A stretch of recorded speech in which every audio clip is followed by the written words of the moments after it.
como corresponde, vamos a continuar la materia. Yo voy a intentar hacer un esbozo de la clase que vamos a tener el día de hoy. En primer lugar, yo voy a comentar toda la materia que viene a continuación. El segundo triunvirato, vamos a terminar con Augusto. Y luego quiero explicar cómo se inserta dentro de todo el contexto que de lo que hemos hablado acerca de la historia constitucional de Roma, cómo se integra lo relativo a la lectura de Francisco Javier Andrés, de la historia de Roma, ¿no?, acerca de la ideología y la política en ella. Entonces lo que vamos a hacer es, primera parte, continuar la materia. Segunda parte, hacer una referencia a cómo se inserta lo de Francisco Javier Andrés. Y en la última parte, si todavía tenemos un poquito de tiempo, o si no mañana, vamos a hablar de los textos de Grimal y de Everett, que son los que se van a controlar en la próxima. Bien. No sé si alguien tiene alguna pregunta que hacer antes de comenzar.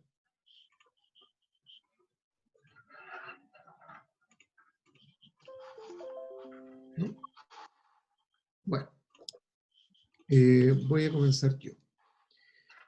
Vamos a ver.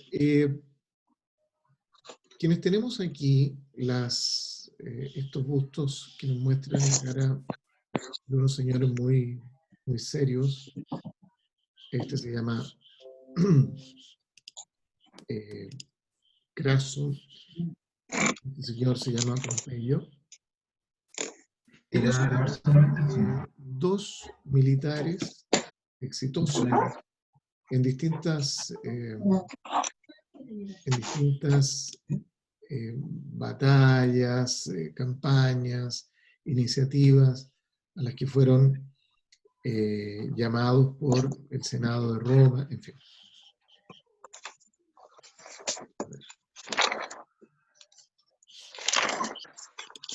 Bien, eso es. Entonces, profe. Adelante, diga. Profe, disculpe que te interrumpa, es que ¿puede silenciar a la clase en sí? Porque hay mucha gente que tiene los micrófonos abiertos y quizás no se han dado cuenta y usted se escucha más bajo. Vale, lo voy a silenciar de inmediato.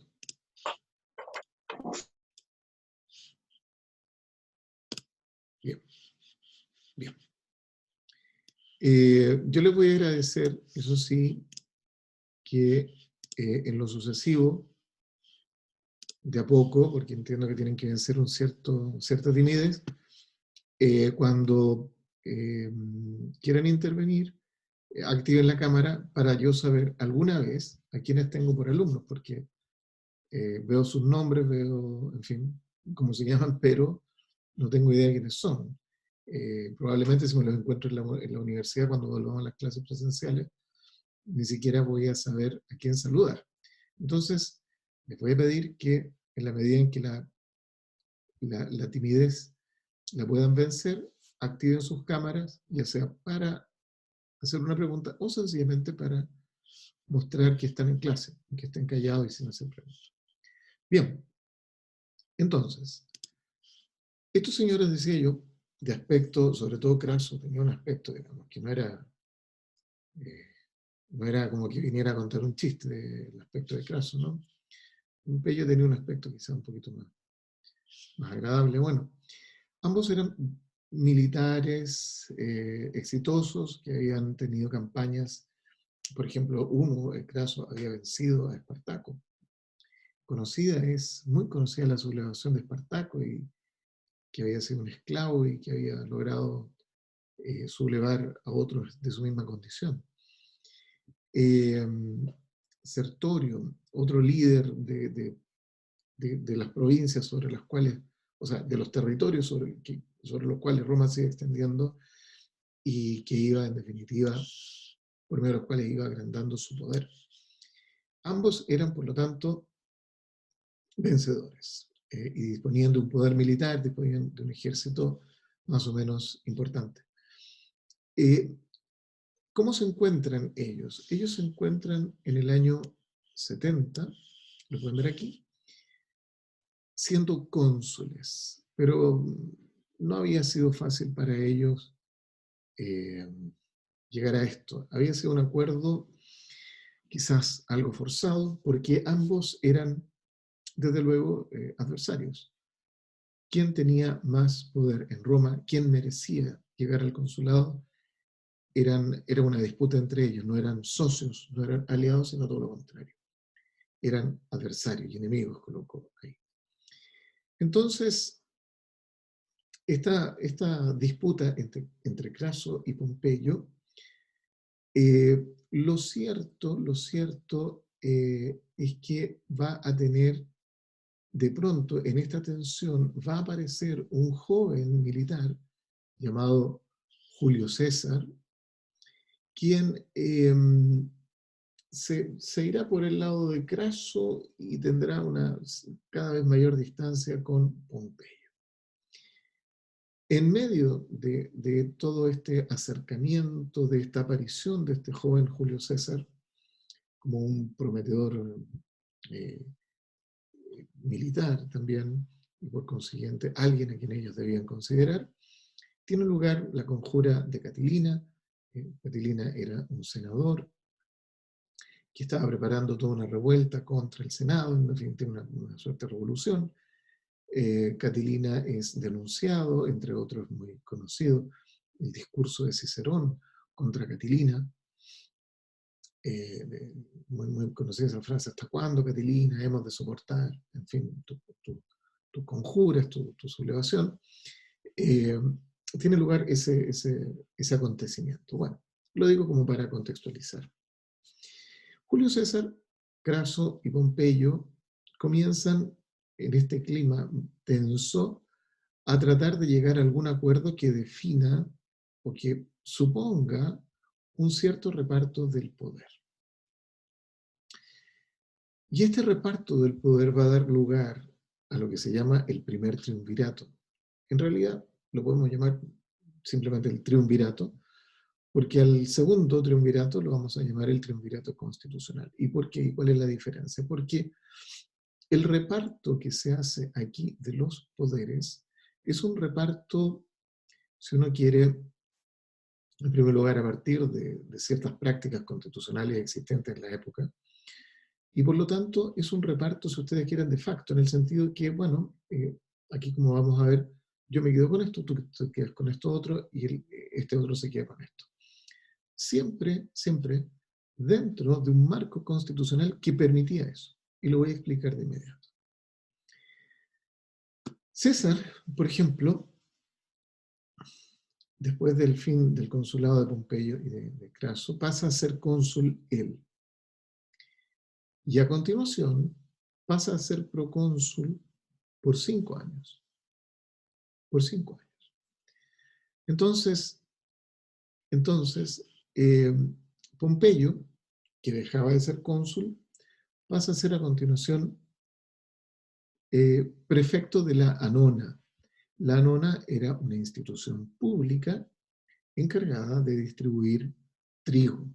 Ustedes dirán, ¿qué importancia tiene la distribución de trigo? Bueno, mucha, porque con el trigo se podía hacer pan, se podía hacer harina, y era uno de los alimentos que formaban parte de la dieta básica de los ciudadanos romanos. Por lo tanto, distribuir trigo equivaldría a lo que hoy sería, no digo distribuir pan, sino que distribuir varios alimentos con un sistema de precios que ya eran bastante convenientes. Y además se le encargan las provincias de España y de Libia. Y a Craso se le deja a cargo de la provincia de Siria. Es decir, Craso, Pompeyo, Julio César deciden terminar con esta disputa repartiéndose un poder a través de modos lícitos conforme a la Constitución romana. Cuando hablamos de procónsul es bien importante porque después les voy a tener que hacer una pregunta acerca de esto.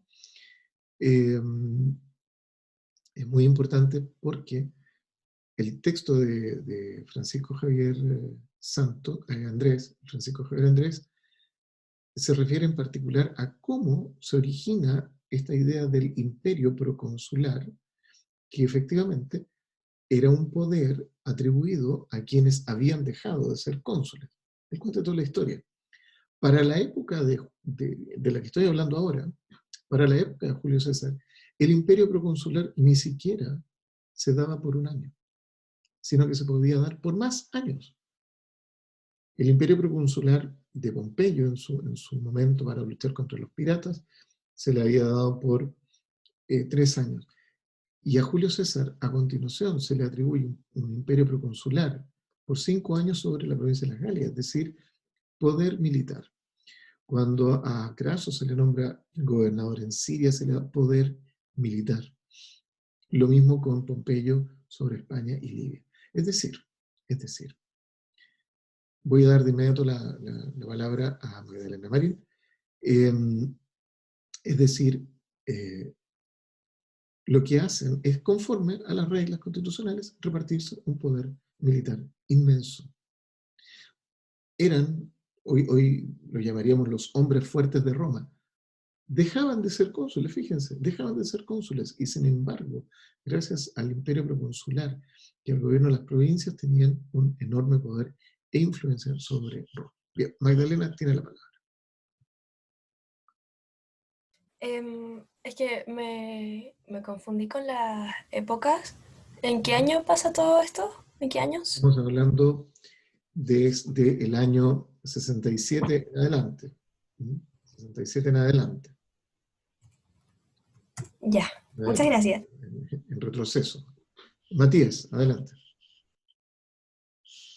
Profesor, me causa un poco confusión el tema de que César sea procónsul en Galias. Yo consideré, o al menos yo entendía, que el término cónsul y procónsul era como de Roma central. Entonces, ¿eso significa que por cada región del imperio o de la república había un cónsul y un procónsul? No. A ver, los cónsules gobiernan exclusivamente en Roma. Cuando ellos tienen el imperium de los cónsules se divide en dos partes. Uno, el poder de mando para gobernar Roma políticamente, y dos, el poder sobre el ejército fuera de Roma. Fuera de Roma. Por consiguiente, los cónsules, cuando salen a guerras dentro del periodo del consulado, ellos ejercen el poder militar contra los enemigos de Roma, en este mecanismo, en esta suerte de expansión progresiva del Imperio Romano. Ahora, cuando los cónsules dejan de serlo y siguen todavía en un campo de batalla, en otra ciudad, en otra provincia, se les da el imperio proconsular. Ellos, que acaban de dejar de ser cónsules, disponen de mando militar dentro de un determinado territorio. Ahora, el reparto, la administración del imperio a través de la creación de provincias supone el cargo de gobernador, que normalmente recae en alguien que ha sido ya antes cónsul y tiene imperio proconsular. Es decir, se suele identificar y se da la identidad en que en el reparto de las provincias, esto va cambiando a lo largo del tiempo, pero en el reparto de las provincias se da que el que queda a cargo de ella tiene el imperio proconsular. Por consiguiente, quien deja de ser cónsul, si queda a cargo de un territorio, en fin, tiene imperio proconsular. Quien es cónsul no necesita el imperio proconsular porque tiene el imperio. Cuando hablamos de imperio proconsular, estamos hablando de una persona que dejó de ser cónsul. No sé si aclaro la pregunta, aclaro la duda. Sí, sí. Muchas gracias. Perfecto.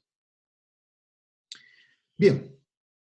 Por lo tanto, 3 hombres fuertes que van a dirimir, no digo yo que vayan a dirimir la suerte de Roma, dirimen mucho más, dirimen la suerte de la expansión romana durante un buen tiempo. Pero claro,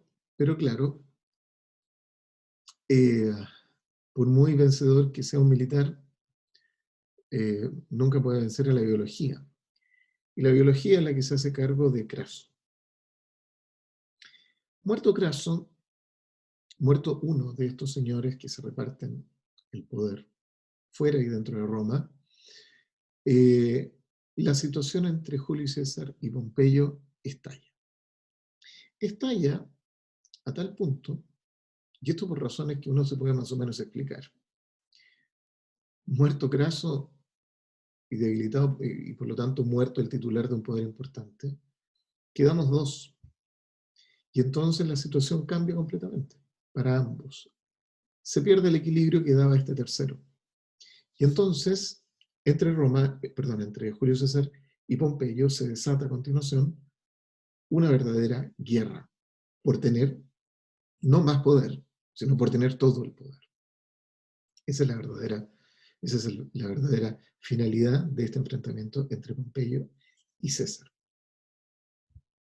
¿Qué hace Pompeyo? Pompeyo gobernaba Siria y España. O sea, se tenía que mover a lo largo del Mediterráneo con frecuencia. ¿Qué es lo que hace?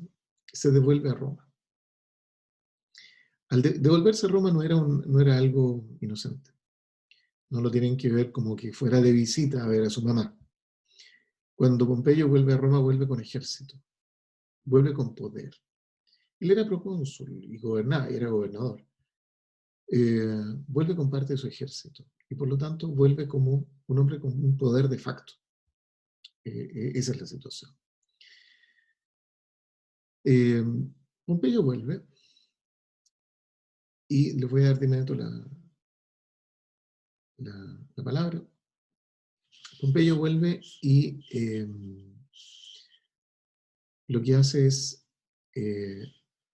convencer al Senado de que es importante impedir que César vuelva a ser candidato a cónsul, que es lo que ya se sabía que quería hacer César. Más aún, predispone al Senado contra César, de modo tal que el Senado lo nombra enemigo público de la República. César, que era gobernador de las Galias, y que era un gobernador exitosísimo. Bien, voy a detenerme en este punto para que quienes habían levantado la mano, que eran Raimundo y Pablo. No sé si en este minuto, Matías, ¿tú tenías otra pregunta? No, ya, Raimundo, por favor, adelante. Disculpe, profe, es que no que los generales cuando volvían o el rango que tenía Pompeyo, cuando volvían a Roma tenían que volver sin sus ejércitos, Exacto. Por eso digo, pero vuelve con una Pompeyo... parte de su ejército, Ah, con una parte, como hombre fuerte, ya. no con el ejército entero. Ujú.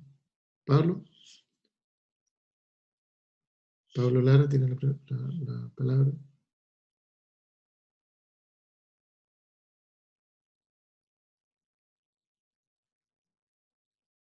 Pablo, creo que no lo escuchamos. Creo que no lo escuchamos, Pablo. ¿Y ahora, profe?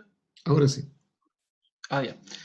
Mi pregunta es que, ¿qué estaban haciendo los cónsules en ese entonces? Porque estas personas estaban en calidad de procónsul. Y Exacto. según tengo entendido, el cónsul debería tener más poder sobre el ejército que el mismo procónsul, ¿o no?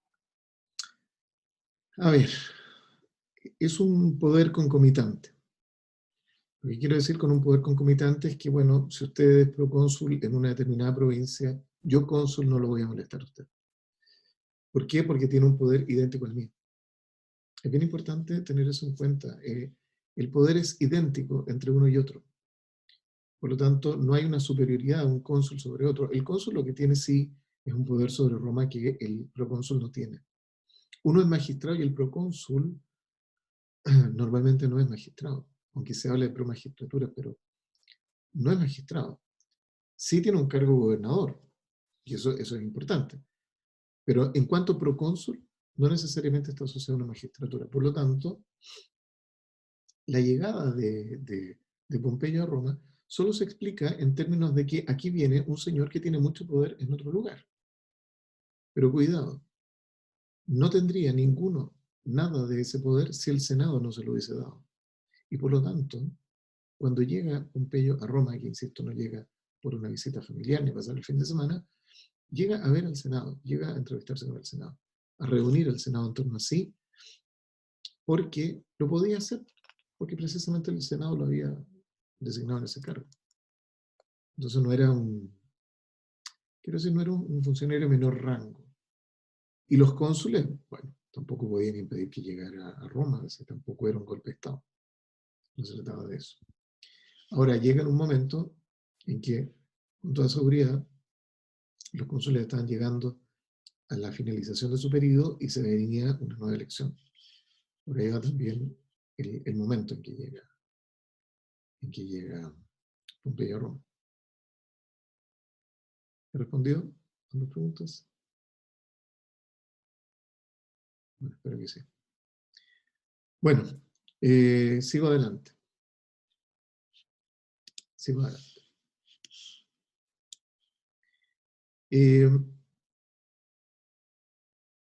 Quedamos en que César es nombrado,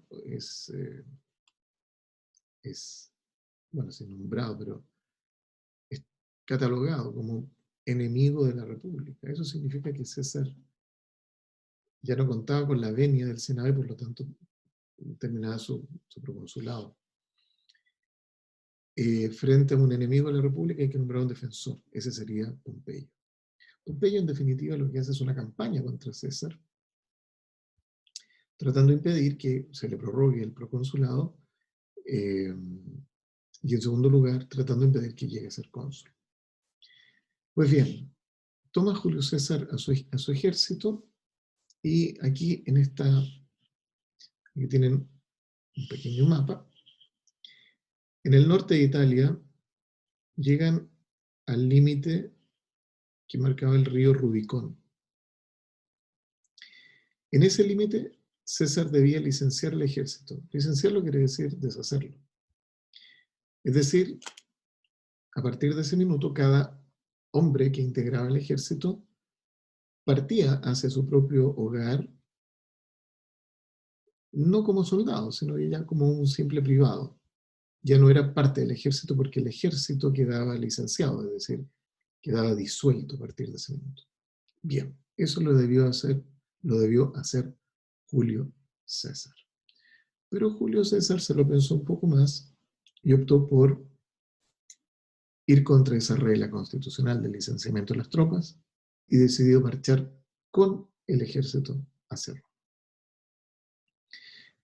Se dice, ¿no? Está escrito que en ese minuto, cuando César toma la decisión de cruzar el Rubicón con su ejército, se dice que habría dicho alea iacta est, o sea, la suerte ya está echada. Se discute si la frase fue un poquito más larga, ¿no? Se habló de unos dados que en realidad se echaban a correr y luego ya una vez echados a correr los dados, la suerte ya era imparable. Bueno, como quiera, lo que sea que haya dicho Julio César, recorre desde el norte de Italia, empieza a bajar hacia Roma, en lo que constituye una verdadera invasión, porque es un ejército que avanza hacia Roma, un ejército en calidad de ejército, eso es lo que quiero decir. De modo tal que interiormente, o desde el punto de vista de la gente que vive en Roma y en los pueblos que habitan Italia, Julio César aparece como un invasor. Llega a Roma y Pompeyo ya en ese minuto había dejado de estar en Roma, porque al saber que Julio César venía con todo su ejército, evidentemente Pompeyo, que no tiene fuerza para resistirlo, decide salir de ese lugar, salir de Roma. Y bueno, como la política tiene muchas vueltas, Julio César logra ser nombrado dictador por el mismo Senado que lo había nombrado enemigo de la República, para que vean ustedes que el Senado podía cambiar de opinión si le daban buenas razones. Por lo tanto, comienza en este minuto un momento distinto en la historia de Roma. Ya Sila había inaugurado la dictadura de una manera muy diferente a como había sido a lo largo de la República, en los siglos anteriores. Y César toma un poco como modelo la dictadura de Sila, y su nombramiento es de dictador por 10 años. Es decir, esto ya no tiene nada que ver con las dictaduras anteriores, ni con la de Sila, que en realidad es su continuación, pero la supera, ni con la dictadura republicana. No solamente eso, sino que después de la muerte de Pompeyo, Pompeyo muere en Egipto, muere asesinado, y Julio César lamenta que haya muerto de esa manera, porque muere asesinado de una manera un poco de traición. Se produce la muerte de Pompeyo, y César lo lamenta, él preferiría haberlo vencido en batalla, en fin, no. Y luego, al llegar nuevamente a Roma, César dice, mire, todo esto de la dictadura por 10 años, la verdad es que ya no me sirve. Quiero ser dictador perpetuo. Y el año 46, Julio César es nombrado dictador perpetuo. Voy a dar la palabra. Joaquín Muñoz, parece que había levantado la mano. Sí, profe. Antes de Julio César, el dictador duraba 6 meses, ¿o no? Antes de Sila duraba 6 meses. Antes de Sila. Uh-huh. Ya, ok. Luego con Sila es anual. Ya. Con Julio César ya es por 10 años. Y después, con el mismo Julio César, es perpetuo. Ok, gracias, profe. Muy bien. Bueno, en ese contexto, bueno, la verdad, aquí, en esta explicación, que no puede ser muy extensa, se nos pueden ir un montón de detalles. Yo necesito acercarme rápidamente a lo que viene después. Y lo que viene después tiene que ver con esto. César, cuando ya se hace nombrar dictador perpetuo, cuando se hace nombrar dictador por 10 años, ya César está acabando con la república tal como la habían conocido los romanos hasta ese momento.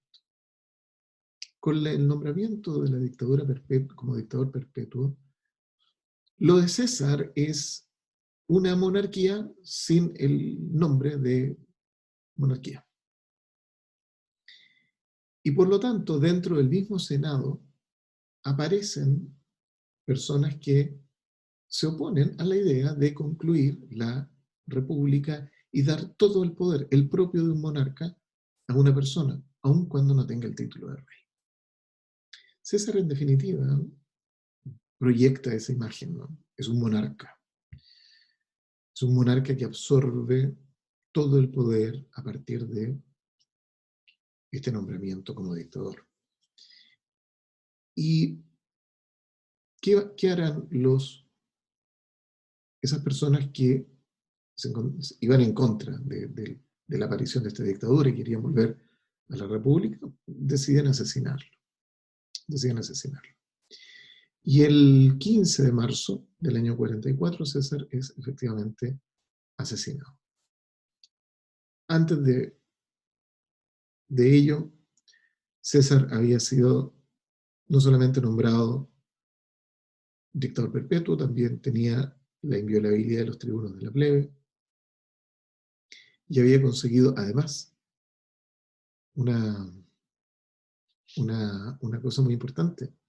Él había conseguido la facultad para nombrar a los candidatos a las magistraturas.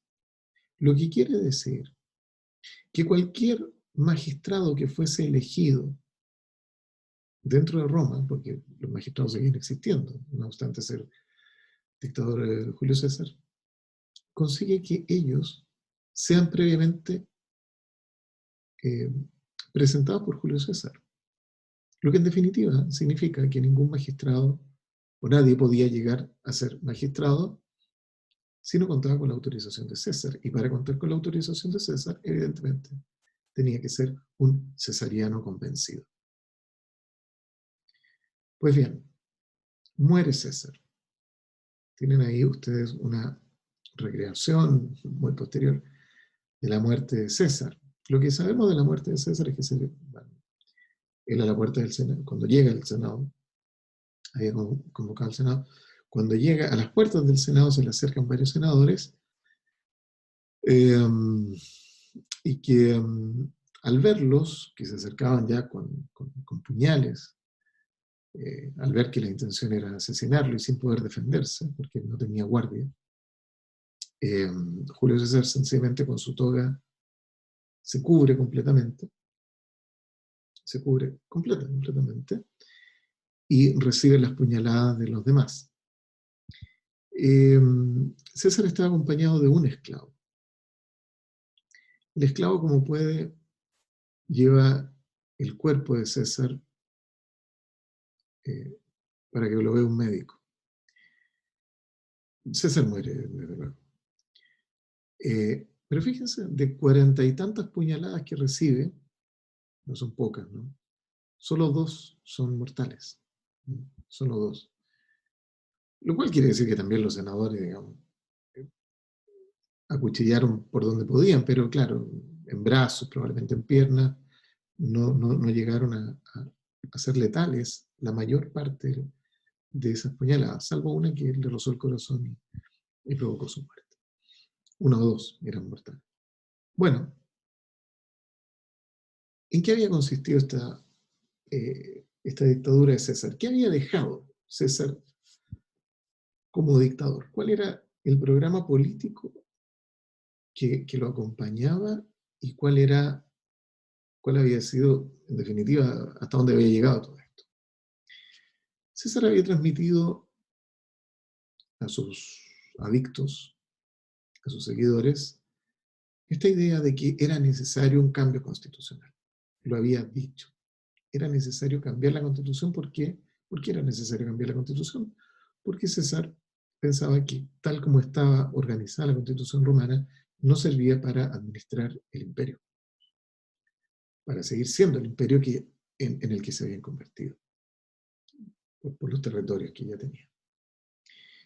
Por lo tanto, él estima que esto de la anualidad, claro, podría ser mejor, la dictadura, una dictadura anual, era la primera idea, podía ser mejor que un consulado. Bien. Como vemos, va a terminar pensando que el dictador tiene que ser perpetuo. O sea, pero esta cosa de la dictadura está en el inicio del programa político de Julio César. Julio César, además, siente la necesidad y cree que es necesario reformar esta Constitución de modo tal de que, como dictador, tenga un control sobre el Senado, sobre la magistratura, sobre los comicios. Es decir, una dictadura como tal. Ninguna dictadura renuncia a tener control sobre cualquier otro órgano político que exista. Por lo tanto, Julio César, intuyendo que así se hacían las cosas, si se quería ser un buen dictador, entonces, bueno, quería tener poder sobre el Senado, la magistratura, los comicios, en fin. Crea nuevos funcionarios para la administración pública también. César tenía muchos seguidores y desde luego les crea cargos para que esos seguidores administren un poder orientado a fortalecer la imagen y el poder del propio dictador. Cambia también la estructura, inicia algunos cambios, no la cambia definitivamente, inicia algunos cambios en cómo administrar estos nuevos territorios, principalmente dentro de Italia, y algo que podría tener importancia para la historia del derecho romano, pero que en definitiva no la tuvo, era su propósito de intervenir en las fuentes del derecho. No sabemos muy bien hasta qué punto él desarrolló esta idea. Solo sabemos que era parte de un programa político intervenir en las fuentes del derecho. No lo dijo así, pero pero lo comunicó y era conocido que él pretendía que, bueno, el derecho, tal como se venía creando hasta el minuto, se crease probablemente de una manera distinta. Pues bien, todo este diseño, como les decía, voló por los aires. Él fue dictador perpetuo. Y su asesinato pudo provocar, desde luego, que los republicanos respiraran más tranquilos. Quizás los partidarios de la República, tal como venía siendo hasta entonces, dijeron, bueno, a partir de este minuto ya nos deshicimos de la principal amenaza, que era César, podemos volver a la República, tal como era antes. Pero no. Ocurre que el cónsul, a la época de morir César, el cónsul era un cesariano, era Marco Antonio. Y solamente una parte del Senado era enteramente republicana, la otra era partidaria de Julio César. Por lo tanto, los asesinos de César se dan cuenta de que no, en la piscina republicana no había el agua que ellos pensaban que había. Por lo tanto, llega la necesidad, llega el momento de negociar entre los partidarios de César, que existían y que tenían poder, y que siguieran teniéndolo no obstante la muerte de César, y sus enemigos. Se llega a una negociación, y con esta negociación a ciertos resultados. Por ejemplo, los republicanos insisten en amnistiar a los asesinos de César, entre ellos Bruto, su hijo. Tu quoque, Brutus, tú también Brutus, esa es una frase conocida. Perfecto, amnistiamos a los asesinos de César, pero a cambio vamos a abolir, perdón, y además, no a cambio, vamos a abolir la dictadura. Los republicanos dicen amnistía y abolición de la dictadura. Pero los cesarianos dicen, vale, pero a cambio de todo eso, nosotros queremos que cada uno de los actos, de las decisiones que tomó Julio César, sean confirmados. Por lo tanto, toda la legislación aparecida mientras César vivía, todos los magistrados que habían sido elegidos o nombrados, si es que formaban parte de la administración pública nueva que había creado César, todos esos magistrados seguían en sus cargos. Ninguno se iba de ahí. La muerte de Julio César no era la muerte civil de quienes eran magistrados. Perfecto, dicen ellos. Esto es el año 46. Pero fíjense, 3 años después, los partidarios de César logran dar vuelta esta negociación y en virtud de una ley pedia, el cónsul habrá sido un pedio es su nombre, una ley pedia deja sin efecto la amnistía sobre los asesinos de César. Y por lo tanto, los asesinos de César podían ser perseguidos. Voy a adelantar que todos mueren violentamente. ¿Quiénes son estos cesarianos que de pronto adquieren un poder cada vez mayor por sobre los republicanos? Se llaman, son tres. Se llaman Octaviano, Lépido y Marco Antonio. Antonio para los amigos. Octaviano es un joven de 18 años. Había sido nombrado, había sido adoptado como hijo por Julio César. Julio César le había dejado a él en testamento una cierta riqueza, una cierta fortuna. Octaviano, por lo tanto, rápidamente se arma un pequeño grupo de una guardia, un cierto grupo de adictos, bien armados, por supuesto. Ejército privado, podríamos llamarlo así, un ejército privado. Marco Antonio había sido cónsul, era el brazo derecho de Julio César.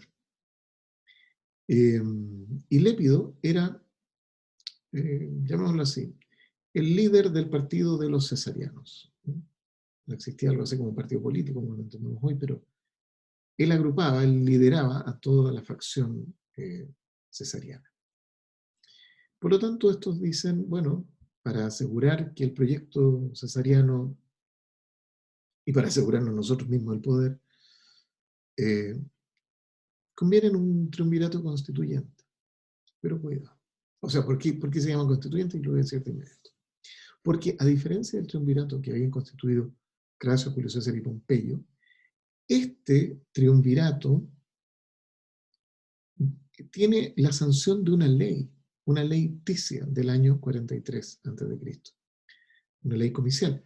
Por lo tanto, los comicios le atribuyen a estos tres hombres, Octaviano, Lépido y Marco Antonio, les atribuyen un poder constituyente.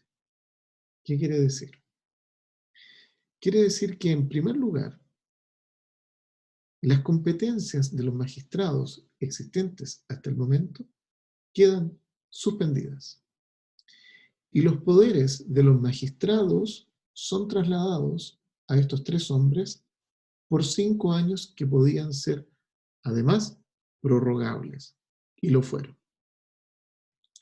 Por consiguiente, este triunvirato absorbe el poder de las magistraturas, que quedan, por lo tanto, completamente desfondadas, carentes de todo poder. Quedan desfondados. Lo absorbe el triunvirato. Pero además, tienen poder para reorganizar la república, para dictar leyes, por sí y ante sí, sin pasar por comicios. Bien, Matías, tiene la palabra. Profesor, entonces, desde la creación del triunvirato constituyente hablamos ya de algo, o sea, ya dejamos de hablar de república o todavía hablamos de la República Romana. A ver, desde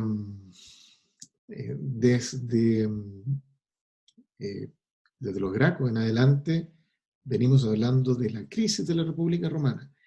Yo diría que este momento es probablemente el de la agonía, pero no de la muerte en definitiva. Porque todavía tenemos que llegar a Augusto y a toda su, le voy a llamar ese performance, ¿no?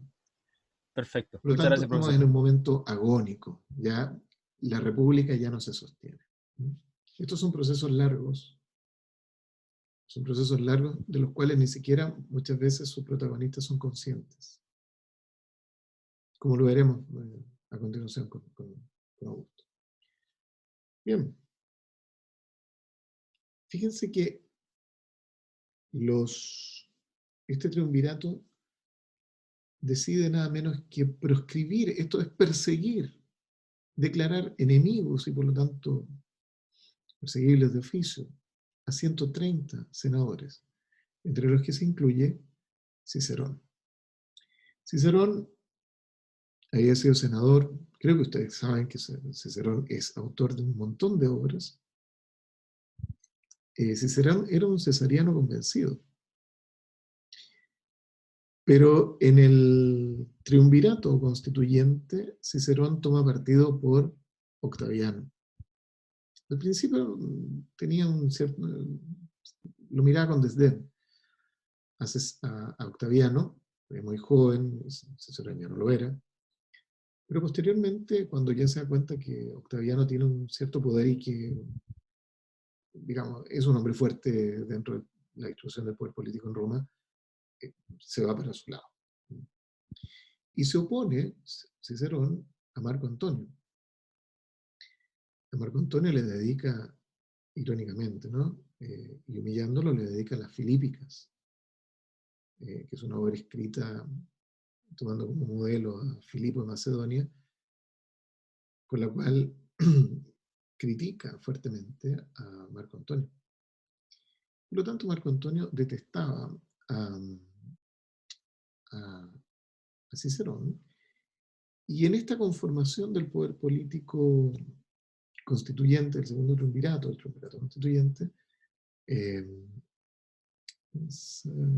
Marco Antonio, que no se llevaba tan bien con Octaviano, le dice, mira, una cosa por otra, un poco de poder para ti, un poco de poder para mí, pero yo quiero la cabeza de Cicerón porque lo detesto. Y Octaviano, vaya a saber uno qué ganaba con esto, deja de proteger a Cicerón y Cicerón es asesinado, finalmente.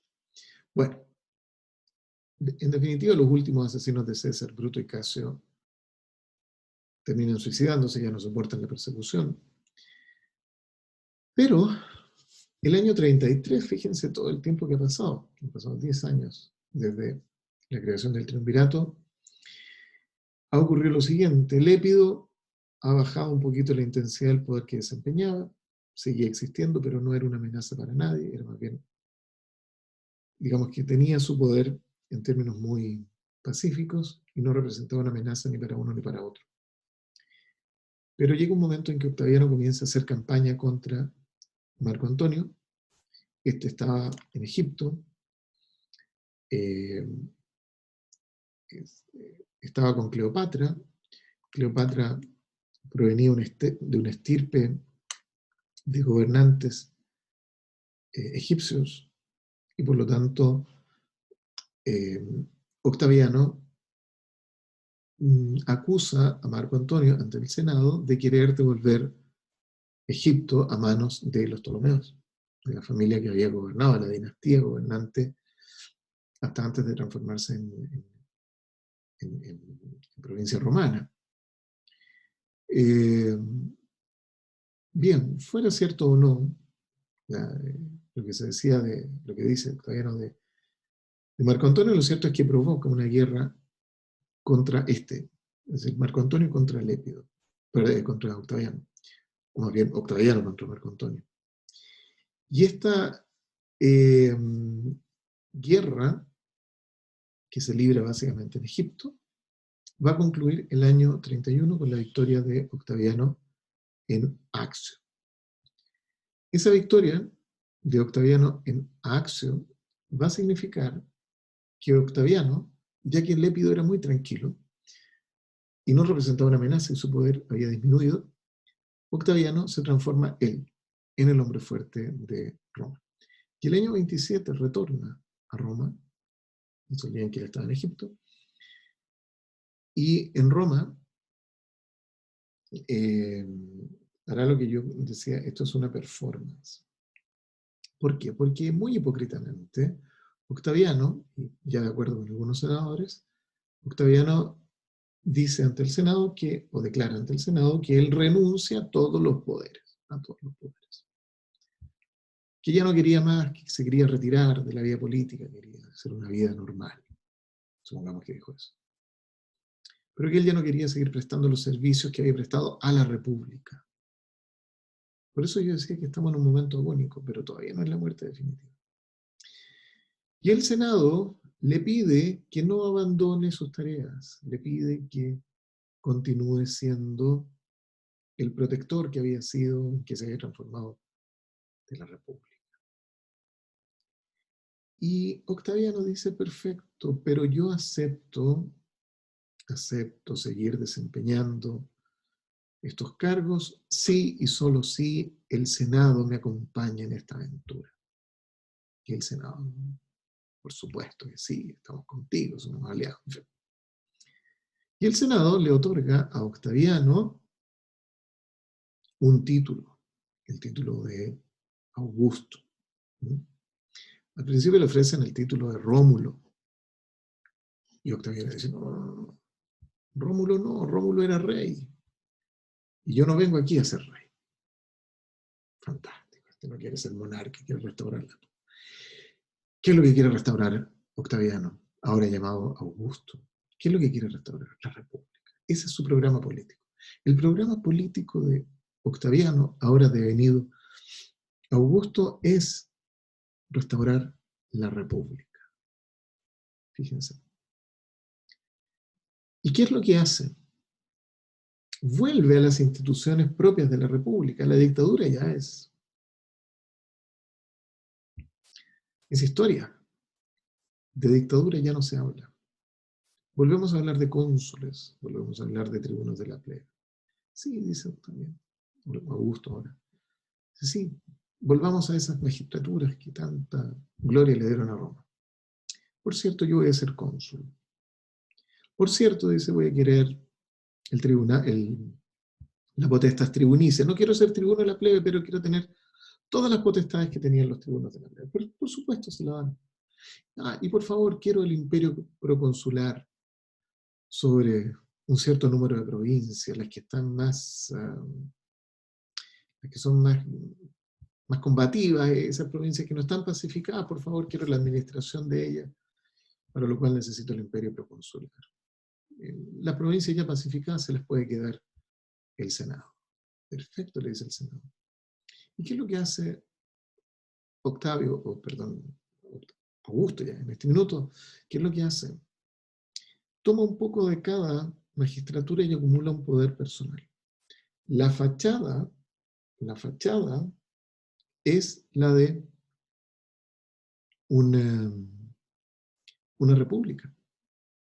Pero en la realidad, el poder empieza a fluir hacia las manos de Augusto. Es decir, Augusto logra que, con esta fachada republicana, logra construir en torno a su persona un poder político de facto enorme. No solamente eso, el Senado está de acuerdo en que ejerce ese poder político de facto de esa manera. Por lo tanto, y ojo porque el libro de Pierre Grimal, el capítulo que van a leer de Pierre Grimal, apunta en el sentido de decir, eran tontos los romanos que le dijeron que esto era una república y en realidad no lo era, y Grimal por ahí sugiere que en realidad los romanos no eran tan tontos, no es que no se dieran cuenta, es que sencillamente lo aceptaban. Bien, voy a tener un segundo, voy a leer lo que pone aquí, a ver. El triunvirato constituyente es el acuerdo, claro, es un acuerdo, pero sancionado por leyes. Más falso que cuando ella me dijo que era el único. Pablo, lo lamento. En fin. Eso no era a propósito de la materia, sin duda lo que escribió Pablo ahí en el chat. Bueno, era falso, Augusto, era astuto. Yo creo que Augusto era un hombre profundamente astuto. Mommsen, ¿ya saben quién es Mommsen? ¿O no? ¿No? No. Teodoro Mommsen. Teodoro Mommsen. Theodor Mommsen escribió una historia de Roma en varios tomos. Ustedes pueden ver que este es el tomo tercero. Ahí dice. Pero este es el libro cuarto, tomo tercero. Mommsen dice que Augusto era un cobarde. Sí, puede que lo haya sido. Era un cobarde desde el punto de vista que no le gustaba participar en las batallas. En fin. Pero era muy astuto. Y lo que él hizo fue diseñar su propio poder. Pero cuidado, que probablemente la República, después de todos los embates que hemos visto, la República ya no daba más de sí. Y probablemente la solución de Augusto era la única que en ese minuto era viable, es probable. De modo tal que, más que falso, lo que propone Augusto al Senado y al pueblo de Roma es: cambiemos la República por otro sistema de gobierno, pero hagamos como que seguimos siendo republicanos. Entonces, hubo también algo de pacto tácito.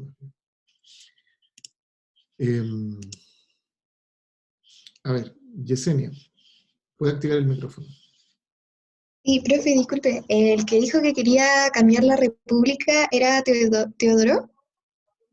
No, Mommsen califica a Augusto de cobarde. De que era Ok. muy cobarde.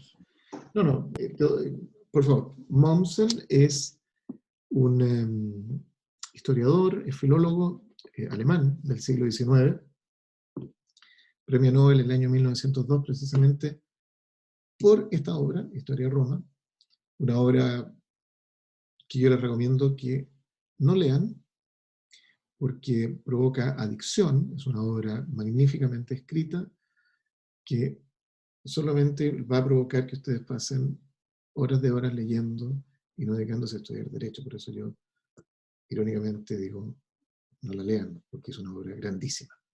Grandísima que difícil de dejar de lado. Bueno, tengo una pregunta que hacerles. Voy a llegar hasta este punto con la materia, porque quiero que participen tengo un Mentimeter que quiero que vean. Entonces, están viendo en este minuto Mentimeter.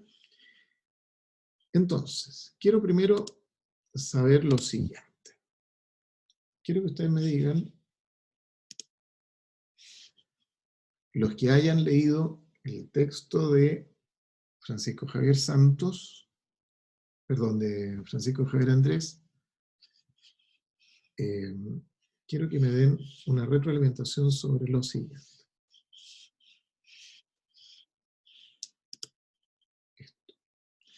Quiero que me digan qué capítulos han leído de este texto. Por ejemplo, solo el capítulo de anualidad, solo el de anualidad más el de colegialidad, 3 capítulos, el texto entero o nada hasta el momento. Ahí tienen el código, por favor, para que voten. Es bueno que me den esta retroalimentación para yo saber cuál es el terreno sobre el cual pisamos en este momento. Entonces, por favor, les pido que vayan aquí. Supongo que todos ven el código y empiecen a votar.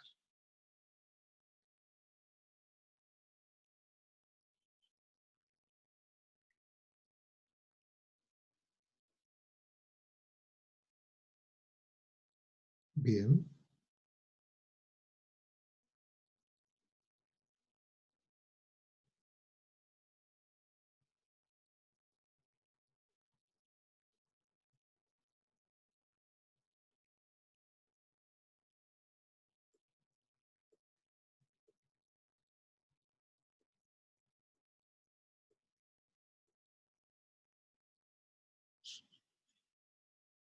Bien.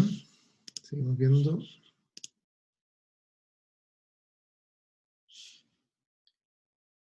Ya voy a de nuevo decir cuál es la obra. Es Historia de Roma.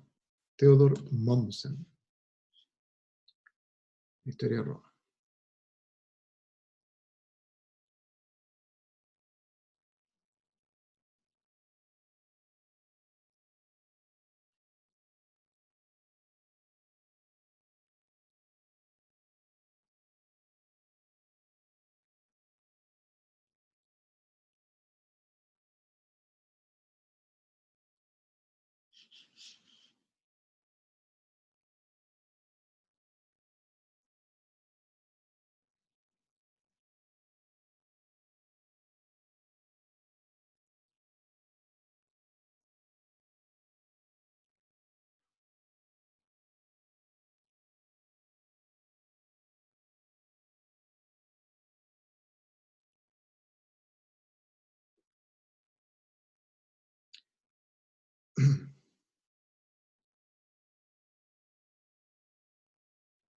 Falta poco para llegar a los 56 que son ustedes.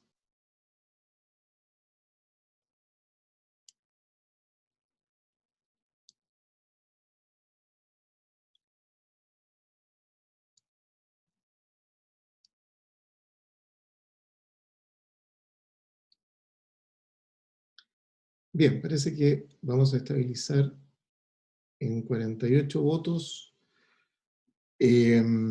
A ver, ¿qué me dice a mí las respuestas de ustedes? Hay un gran número, un número mayoritario, no es la mitad del curso, pero es una mayoría relativa, que ha leído el texto por completo.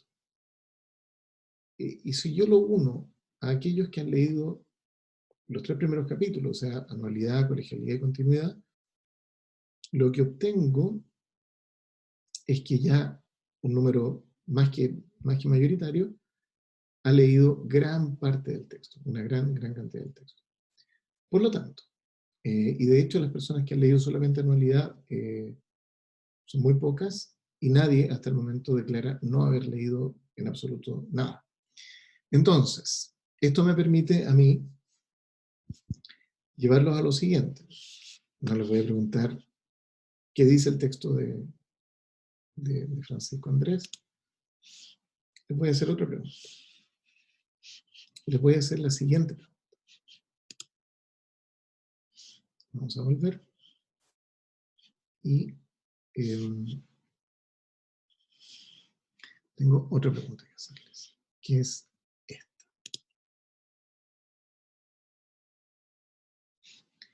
La pregunta sería la siguiente.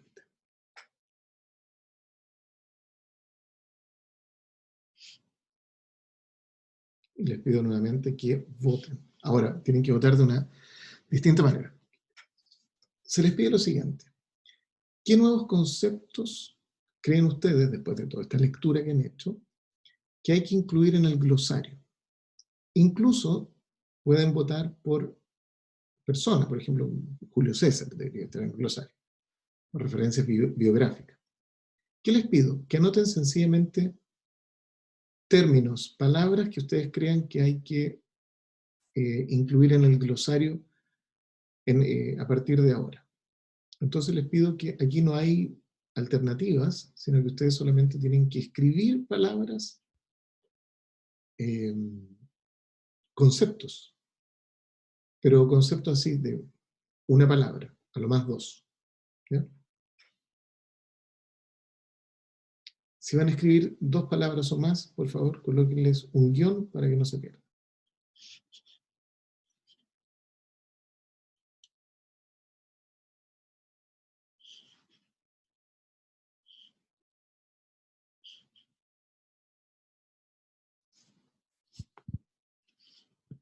Bien, ahí tenemos 3 palabras, 3 conceptos. Ya. Pueden escribir hasta 10. Hasta 10. Pueden escribir.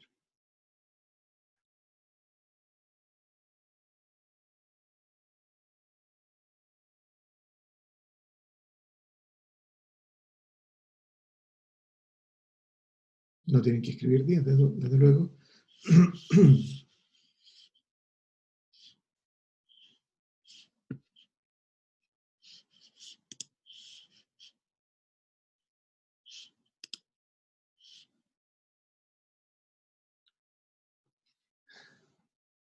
Bien.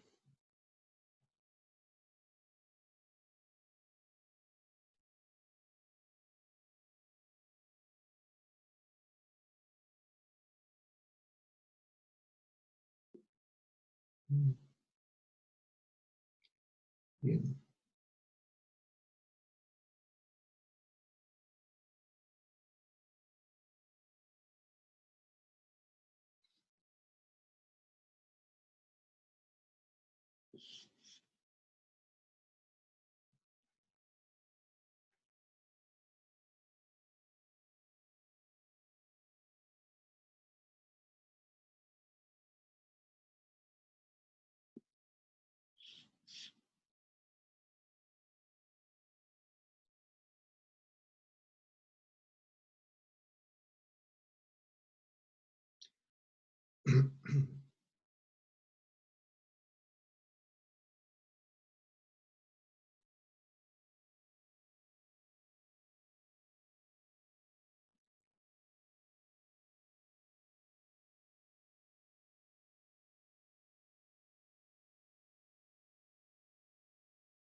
Bien. Bueno, lo que yo veo, porque nos quedan muy poquitos minutos de clase, y les pido que sigan votando, lo que yo veo es que hay algunas hay algunos conceptos que desde luego vamos a colocar. Hay otros conceptos que les puedo explicar mucho más rápidamente en otro video, en otra clase, pero me sirve mucho porque veo que hay un gran interés, por ejemplo, por los mos, o el mos maiorum, la costumbre de los antepasados, que es algo que vamos a ver en fuentes del derecho. La idea de regnum, de reino, de monarquía, es otra. La idea de los privati, que no son los particulares, son las personas que han sido magistrados, han dejado de serlo y han dejado de serlo. Esa es la idea. La idea de los judices privati, los jueces privados. Bien, creo que hay una serie de conceptos que a mí me interesa mucho que veamos, y desde luego los voy a incluir en esto. La lex Gavinia, la lex Latinia, que son leyes que atribuyeron poderes excepcionales a Julio César uno y a Pompeyo otra. Monócrata, que es lo mismo que autócrata, ¿no? Monarca, el que dispone él solo del poder. Equites, que es lo mismo que caballeros. Bueno, yo con esto voy a trabajar para subir más conceptos al glosario. Así que les voy a pedir solamente me voy a demorar un poquito sobre algunos de estos conceptos, y varios de ellos, les aviso, varios de ellos los vemos en el capítulo de Fuentes del Derecho. Pero les